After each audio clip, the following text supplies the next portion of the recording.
Hi, and welcome to another episode of Hot Takes with me, the Silver Fox. This is a bit of a teaser. We're not going to be doing a full story in this video, but I will be dropping a little bit of information by way of a teaser. But what it is an announcement, and I did say this on the previous video, that Merlin, my source, is willing to come on. We're going to do a series of interviews. I've got some technical jiggery pokery to do to try and make sure that I can get like a dual screen with a Zoom call, get them both up so that the sound quality is the same on both. I'm hoping that it's going to happen that way. I'm not entirely sure how I'm going to try and get this to work, so I'll be playing around with that tonight to get the technical side of it all matched up. There might be a lot of Googling to sort this out, but hopefully we'll have an interview tomorrow, be recorded and then loaded straight up with Merlin. Merlin will expose themselves and not expose themselves, will expose who they are, and Merlin will present a lot of information over the next couple of hopefully over the next couple of days, but there'll be a lot in every interview. We'll have astounding stuff, but all these interviews are only going to be on like one particular fit aspect, but there are many aspects. There is a lot of information that Merlin is actually willing to come on and release, and it is going to be a lot, so you don't want to miss any of it. I'm going to put Merlin's stuff when we do these interviews. I'm going to create a playlist. I'm going to put Merlin into a playlist, so you can come back at any time and see them and watch them again, or send the playlist to people. So obviously you want to hit that subscribe button so you don't miss them, but also make sure that once these are up and going, that you do post them on your social media. Make sure all your contacts get the link, tell them to watch. Let's get this out there, because a lot of this information will be deeply troubling to the SNP, to Sturgeon, to Freeman, to Humza Yousaf, these people in particular, because they have never been held to account for this, and even with the COVID inquiry going on, there's questions that they're deliberately not asking, and they will be addressed. I'm going to give no more clues than that. It's just, you really do want to watch these videos. And like I say, I'll be doing the sort of technical jiggery pokery this evening. Now, I did, of course, in the end of last video, or the beginning of last video, I did sort of tease that I'd be giving a little bit of something that people will probably not be aware of. And it will lead you to ask a question. And the question is, why? And that is to do with the Queen Elizabeth University Hospital. Now, that... not just the Queen Elizabeth, but the GGC, the Greater Glasgow and Cullen and Clyde NHS, the whole of the board is the word I'm looking for there. I was struggling. Do apologise. I normally have an idea of what I'm going to say before I make these. This one, it was like it's a spur because everything was so fast moving.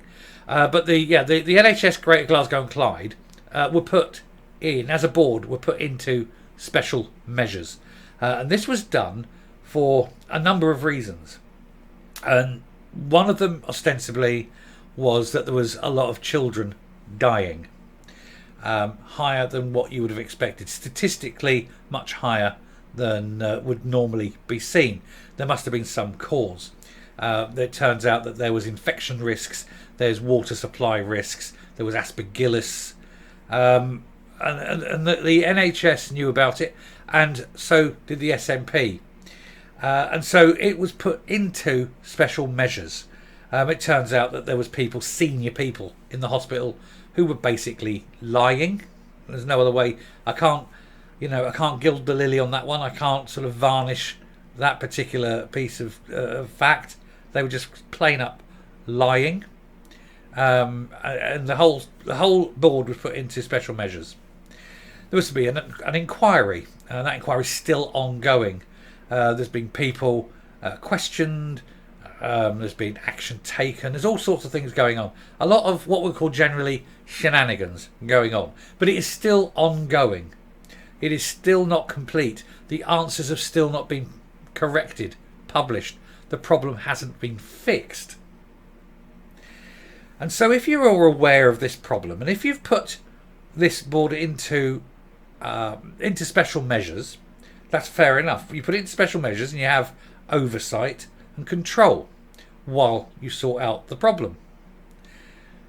And since it hasn't actually been sorted and the inquiry hasn't had its conclusion and that they know these problems are still ongoing, it makes you wonder why in 2021, at the height of COVID,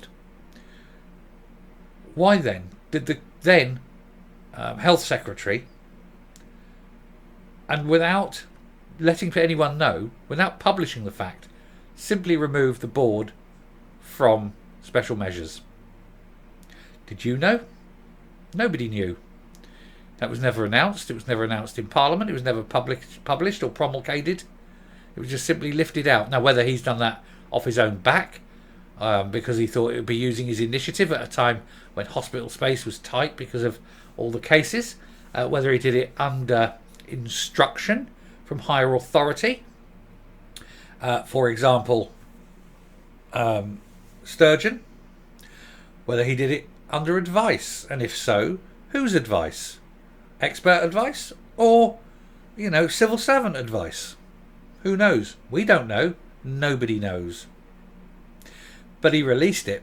He released it from special measures, and the inquiry had not yet, or and still hasn't, reached its conclusion.